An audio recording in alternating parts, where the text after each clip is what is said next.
തുടരെയുള്ള വയറുവേദന കണ്ടതിനെ തുടർന്നിട്ട് ഈ പെൺകുട്ടിയുടെ ഉമ്മയും അതുപോലെ ഈ പെൺകുട്ടിയുടെ ഉപ്പയും കൂടെ ഈ പെൺകുട്ടിയെ ഹോസ്പിറ്റലിലോട്ട് കൊണ്ടുപോയി. അവിടുന്ന് തുടർന്ന് ചെക്കപ്പിലൂടെ മനസ്സിലാവണം ഈ പെൺകുട്ടി ഗർഭിണിയാണെന്നുള്ള കാര്യം. ഈ പെൺകുട്ടി പ്രഗ്നന്റ് ആണെന്ന് പറഞ്ഞ ശേഷം പോലീസുകാരെ വിവരം അറിയിച്ചു. പോലീസുകാർ വന്നു. ഈ പെൺകുട്ടിയെ ചോദ്യം ചെയ്തപ്പോൾ പെൺകുട്ടി പറഞ്ഞ പേര് സ്വന്തം ഉപ്പയുടെ പേരാണ്. ഈ വാർത്ത കേട്ടിട്ട് വീട്ടുകാരും നാട്ടുകാരും എല്ലാവരും ഷോക്കായി. ഒരു പെൺകുട്ടി സ്വന്തം ഉപ്പയുടെ പേരാണ് കേസിൽ പറഞ്ഞിട്ടുള്ളത്. അന്ന് ആ മനുഷ്യൻ ഒരുപാട് കരഞ്ഞുകൊണ്ട് പറഞ്ഞു, ഒരു ക്യാൻസർ രോഗിയായിട്ടുള്ള ഒറ്റക്കയ്യനായിട്ടുള്ള ഒരു മനുഷ്യൻ ഒരുപാട് കരഞ്ഞിട്ട് പറഞ്ഞു, എന്റെ സ്വന്തം മകളാണ്, ഞാനത് ചെയ്യില്ല എന്നുള്ളത്. എന്നാൽ പോലീസുകാർ ഈ ഒറ്റക്കയ്യനാന്നുള്ള ദാക്ഷിണ്യൊന്നും കാണിക്കാതെ ഇയാളെ ഭയങ്കരമായിട്ട് മർദ്ദിക്കുകയും ഈ തെറ്റ് ഇയാളെ കൊണ്ട് സമ്മതിപ്പിക്കുകയും ചെയ്തു. സ്വന്തം ഉപ്പയുടെ പേര് ഇതിലെങ്ങനെ വന്നതെന്ന് അറിയാതെ ഈ പെൺകുട്ടിയുടെ ബാക്കിയുള്ള 2 സഹോദരന്മാരും വീട്ടുകാരും ഒരുപാട് ബുദ്ധിമുട്ടിലായി.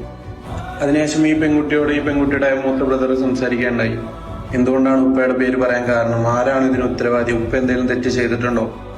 സ്വന്തം ഇക്ക തന്റെ മുമ്പിൽ നിന്ന് കരയുന്നത് കണ്ടിട്ട് ആ പെൺകുട്ടി സത്യങ്ങൾ തുറന്നു പറഞ്ഞു. തന്നെ ഗർഭിണിയാക്കിയത് സ്വന്തം ഉപ്പയാണെന്ന് ഈ പെൺകുട്ടി വിളിച്ചു പറയാൻ കാരണം എന്താ വെച്ച് കഴിഞ്ഞാൽ ഈ പെൺകുട്ടിക്ക് ഒരു റിലേഷൻഷിപ്പ് ഉണ്ടായിരുന്നു. ഈ റിലേഷൻഷിപ്പ് വീട്ടിലിറങ്ങിയതിനെ തുടർന്നിട്ട് ഉപ്പ ഒരുപാട് വഴക്ക് പറയുകയും അടിക്കുകയും ചെയ്തു. ഈ ഒരു കാരണം കൊണ്ടാണ് ഈ പെൺകുട്ടി ഈ ഉപ്പയുടെ പേര് പറഞ്ഞത്. ഉപ്പയുമായിട്ടും വീട്ടിലും ഒരുപാട് വഴക്കുകൾ നടക്കുന്ന സമയത്താണ് ഈ പെൺകുട്ടി ശ്രാവണ പരിചയപ്പെടുന്നത്. ആ സമയം ശ്രാവണ നന്നായിട്ട് ഉപയോഗിക്കുകയും ഈ പെൺകുട്ടി ഗർഭിണിയാവുകയായിരുന്ന സംഭവം. പിന്നീട് ശ്രാവണ പോലീസ് അറസ്റ്റ് ചെയ്തു. ഇപ്പോഴും ആ ഉപ്പ കുറ്റക്കാരനായിട്ട് ജയിലിനകത്താണ്. കഴിഞ്ഞ 1 മാസമായിട്ട് ആ ഉപ്പ ജയിലിൽ